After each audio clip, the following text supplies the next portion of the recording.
Hello everyone. आज हम पढ़ेंगे एनसीईआरटी हिस्ट्री क्लास 8 का chapter number 7 women caste and reforms. इसमें पहला है सम एक्स्ट्रा क्वेश्चंस हैं इसमें फिल इन द ब्लैंक्स के रूप में। इसमें है कि ही फाउंडेड रिफॉर्म एसोसिएशन। कौन जो है कि रिफॉर्म मतलब एसोसिएशन रिफॉर्म्स जो है कि बनाया गया था, उसको जो है कि एक और नाम से जाना जाता है। उसका नाम है, उसका क्या नाम है, ब्रह्मो समाज। ठीक है।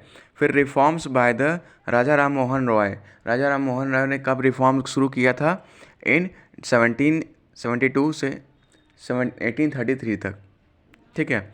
फिर आता है थर्ड वाला है कि सत्य सिस्टम जो है कि बैन कर दिया गया था 1829 में। ठीक है। फिर आता है फोर्थ वाला, ताराबाई शिंदे जो है उन्होंने एक बुक पब्लिश की थी जिसका नाम है स्त्री पुरुष तुलना। फिर इन 1929 में क्या हुआ था कि चाइल्ड मैरिज रेस्ट्रिक्शन एक्ट जो है वो पास कर दिया गया था। फिर आता है सिक्स्थ वाला। इसमें क्या था कि ओरू जाति ओरू मतम और ओवी देव्यम मनुष्यानु, ये जो है एक फेमस स्टेटमेंट है जो कि दिया गया है by the Shri Narayan Guru. Seventh वाला है, ज्योतिराव फुले रोट ए बुक नेम्ड गुलामगिरी। ठीक है। ज्योतिराव ने एक बुक लिखी थी जिसका नाम है क्या, गुलामगिरी। फिर चलते हैं हम नेक्स्ट क्वेश्चन आंसर्स पे। क्वेश्चन आंसर्स में पहला क्वेश्चन हमारा ये है, how did knowledge of ancient text helps the reforms promote new laws. ठीक है। तो जो एक नियम बदलने की बात थी, जैसे आपने ये हिस्ट्री में पढ़ा होगा, इस चैप्टर में पढ़ा होगा कि सती सिस्टम और कुछ चाइल्ड मैरिज वगैरह ये सब चीज़ें थी जिसको हटाने की बात की जा रही थी। तो लोग क्या कह रहे थे कि लोग जो है कि कह रहे थे कि जो है कि हमारे ये रिलीजियस बुक में दिया हुआ है, इस वजह से जो है कि हम इसको फॉलो करेंगे। पर कहीं ना कहीं राजा राम मोहन रॉय, ईश्वरचंद्र विद्यासागर, ये सभी क्या कर रहे थे, ढूंढ रहे थे ये बताने के लिए कि देखिए ये सब चीज़ें आपके रिलीजियस बुक में नहीं दी हुई हैं। तो यही क्वेश्चन यहाँ पे पूछा है कि क्या एंशियंट टेक्स्ट हेल्प करता है रिफॉर्म करने में। एंशियंट टेक्स्ट हेल्प किया था रिफॉर्म करने में एक न्यू लॉ को। तो आंसर में हो जाएगा, whenever they wish to challenge a practice they seemed harmful. ठीक है। जब वो क्या कर रहे थे कि जब वो देखना चाह रहे थे कि सब चीज़ें हमारे रिलीजियस बुक में दी हुई है कि नहीं दी हुई है, तो अगर ऐसा वो करना चाह रहे थे तो उससे बहुत सी दिक्कतें, चैलेंजेस भी आ रहे थे। ठीक है। They try to find a words और sentence in a text sacred text ancient sacred text that supported their point of view. ठीक है। अब वो ये चीज़ ढूंढना चाह रहे थे कि जो हमको चाहिए या ऐसा कुछ मिल जाए कि जिससे ये साबित हो जाए कि नहीं, सती सिस्टम जो है कि ये रिलीजियस का बनाया हुआ नहीं है, ये ह्यूमंस ने बनाया है। ठीक है। They suggested that they then suggested that the practice as it existed at present was against the early traditions. ठीक है। तब वो देखते क्या है कि कोई भी रिलीजियस बुक में ऐसा कुछ भी दिया नहीं होता है, और उनका कहना ये होता है कि ये जो है अर्ली ट्रेडिशंस के हिसाब से इसमें जो है कि पाया नहीं जाता है। यानी कि हमारे रिलीजियस बुक में ये सब चीज़ें पाई नहीं जाती कि सत्य सिस्टम होना चाहिए, या कोई भी ऐसी कोई भी जैसे चाइल्ड मैरिज ही हुआ तो ये भी नहीं होना चाहिए। ठीक है। इन सब के बारे में जो है कि रिलीजियस बुक में हमारे बारे में, इन सब के बारे में कुछ नहीं दिया हुआ है। ठीक है। Thus, the knowledge of ancient that text help the reforms promote new laws। ठीक है। तो यही जो जानकारी थी जो रिलीजियस टेक्स्ट से हमको मिली, जानने को मिली कि हमारे रिलीजियस टेक्स्ट में कुछ भी ऐसा नहीं दिया है कि सत्य सिस्टम होना चाहिए। तो इससे क्या होता है कि हमें एक न्यू लॉ बनाने में प्रमोट होता है, यानी कि मदद मिलती है। ठीक है। फिर हमारा नेक्स्ट क्वेश्चन है, what were the different reason people had for not sending girls to school. ठीक है। तो पहले के समय में लोग जो है कि अपने बच्चियों को, बेटियों को, गर्ल्स को जो है कि स्कूल क्यों नहीं भेजते थे। तो इसका आंसर है, the following are the were the different reasons people had not sending girls to school. ठीक है। तो बहुत सारे कारण हैं जिसमें पीपल क्या करते थे कि गर्ल्स को स्कूल सेंड नहीं करते थे। तो पहला कारण ये है, they fear that school would take the girls away from home thereby preventing them from doing their domestic rules. ठीक है, तो अब इसमें ये था प्रॉब्लम, ये ऐसी सोच थी कि ये जो है ये डरते थे कि घर से अगर बाहर भेजेंगे तो घर का काम कौन करेगा। ठीक है, और घर को कौन संभालेगा। ठीक है, फिर अगला है आपका, they felt that travelling through public places in order to reach school would have a corrupting influence on girls. ठीक है, तो अगर जो है कि गर्ल्स को अगर हम बाहर भेजेंगे, इस घर से बाहर भेजेंगे स्कूल पढ़ने के लिए, तो लड़कियां बिगड़ जाएंगी। ठीक है, या लोग जो है कि सोसाइटी जो है कि उसको अलग तरह से देखेगी, इस वजह से जो है कि लोग गर्ल्स को स्कूल नहीं भेजते थे। दे फेल्ट दैट, फिर अगला है आपका, they felt that girls should stay away from the public spaces. ठीक है, यानी कि उनका ये मानना था पहले के लोगों का कि गर्ल्स को जो है कि पब्लिक प्लेस पे नहीं रहना चाहिए, उनको जो है कि सीधा अपने घर पे ही रहना चाहिए। फिर नेक्स्ट क्वेश्चन है हमारा, why were the Christian missionaries attacked by the many peoples in the country. ठीक है, जो क्रिश्चियन मिशनरीज आ रहे थे वो जो है कि कुछ लोगों को जो है कि उन पे अपनी क्रिश्चियनिटी को थोप क्यों रहे थे, मतलब उनको लागू क्यों कर रहे थे ज़बरदस्ती। ठीक है, would some people have supported them too, क्या उसमें से कुछ लोग सपोर्ट भी कर रहे थे। If so for what reasons. ठीक है, वो किस बात से सपोर्ट कर रहे थे अपने क्रिश्चियनिटी को। फिर आंसर है आपका, in the 19th century Christian missionaries started setting up schools for tribal groups and lower caste children. ठीक है, तो 19th सेंचुरी में क्या था कि क्रिश्चियन मिशनरीज जब आए थे तो वो क्या कर रहे थे, स्कूल बना रहे थे। किसके लिए, जो ट्राइबल ग्रुप्स थे, जो लोअर कास्ट चिल्ड्रेन थे। ठीक है, उन सभी के लिए, ताकि लोग जो है पढ़ सकें। पर इनमें भी कहीं ना कहीं ब्रिटिशर्स का ही प्रॉफिट था। आगे हम पढ़ेंगे, the children were trained to find a footing in the changing world. Soon the poor left the villages and started looking for a job in the cities. ठीक है, तो हुआ क्या कि यहाँ पे जो लोग पढ़ने लगे, तो पढ़ने के बाद फिर क्या करने लगे कि उनकी जो है कि दुनिया बदलने की बातें होने लगी कि अब जो है कि अपनी लाइफ आप चेंज कर सकते हो। तो वो अपनी लाइफ कैसे चेंज होगी, जब वो लोग क्या करेंगे कि विलेजेस को छोड़ करके सिटीज़ में आएंगे। ठीक है, तब जो है कि उनके लिए जॉब्स के अपॉर्चुनिटी जो है वो खुल जाएंगी। People who looked down on the lower cast did not like the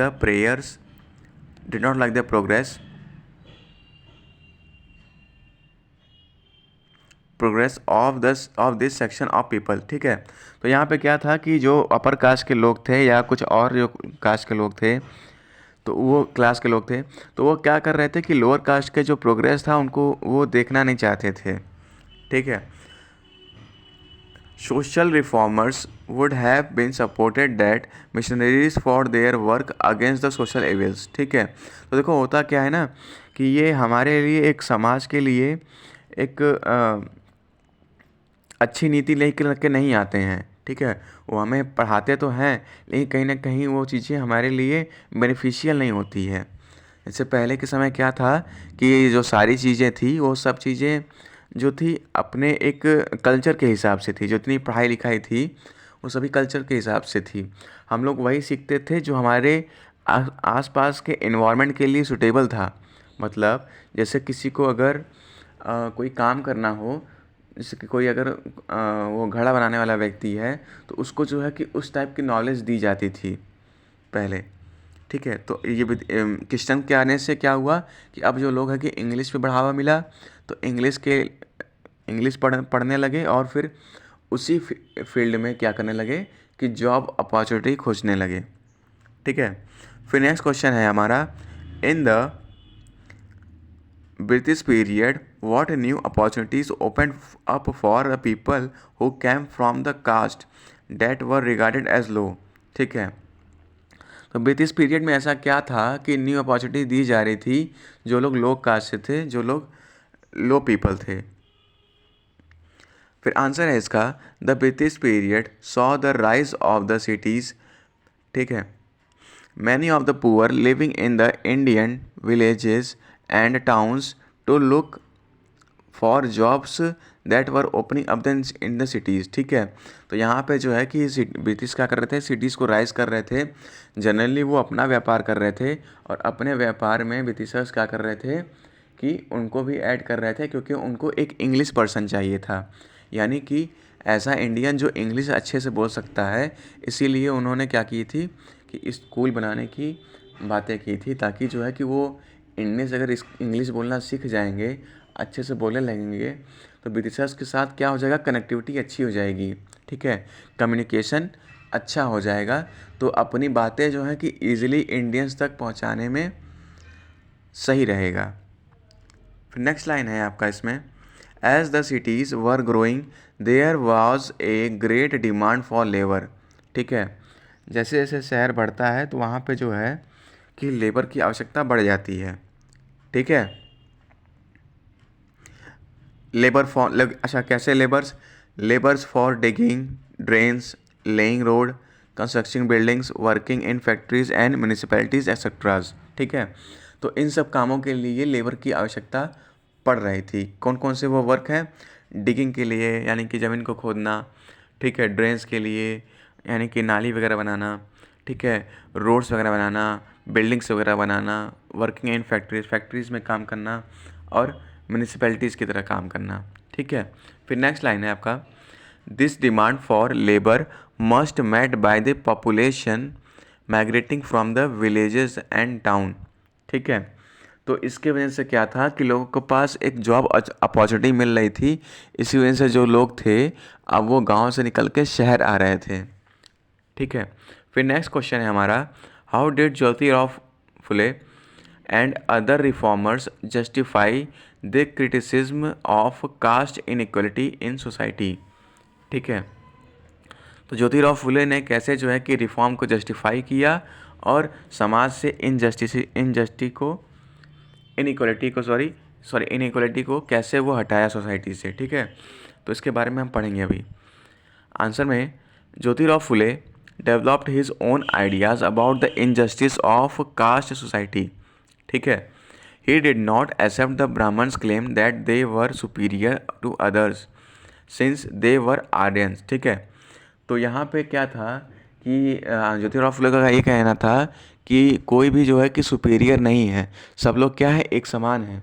ठीक है, और ब्राह्मण जो है कि अपने आप को सुपीरियर कहना बंद कर दें, क्योंकि यहाँ पे क्या है, सब लोग एक समान हैं और वह ब्राह्मण भी क्या है कि आर्यंस के ही हैं। Phule argued that the Aryans were foreigner. अब कौन आर्यंस है ये मैं बताऊंगा अभी आगे। ठीक है, Fully argued that the Aryans were foreigners who came from the outside the subcontinent and defeat the subjugated and the native India। ठीक है, तो यहाँ पे बोल रहा है आर्यंस वो थे जो फॉरेन से आए थे और क्या किए थे कि हमारे ही कल्चर्स को अडॉप्ट कर लिए थे। ठीक है, तो यही बात यहाँ पे बोली गई है। As the Aryans established their supremacy, they began looking at the Indians as inferior and low caste people. ठीक है, तो जब हम यहाँ पे आर्यंस आए तो क्या करने लगे कि यहाँ के लोगों को बहुत ज़्यादा इन्फीरियर यानी कि बहुत ही ज़्यादा छोटा समझने लगे। ठीक है, और क्या करने लगे कि यहाँ पे जाके अपनी जो है कि एक पावर सुप्रीमेसी, एक अपना एक प्राइम, अपने आप को प्राइम मेंबर दिखाने लगे कि हम क्या हैं, श्रेष्ठ हैं आपसे। ठीक है, फिर नेक्स्ट क्वेश्चन है हमारा, why did Phule dedicated his book Gulamgiri to American movements for to free slaves. ठीक है, ज्योतिराव फुले, फिर आंसर है आपका, Jyotirao Phule was concern with all forms of inequality. ठीक है, तो ज्योतिराव फुले के पास क्या था कि वो इनइक्वलिटी से और इनजस्टिस से वो अच्छी तरह से वाकिफ़ थे। ठीक है, उनको सब पता था बारे में। ठीक है, societies whether it was the plight of the upper caste women, the miseries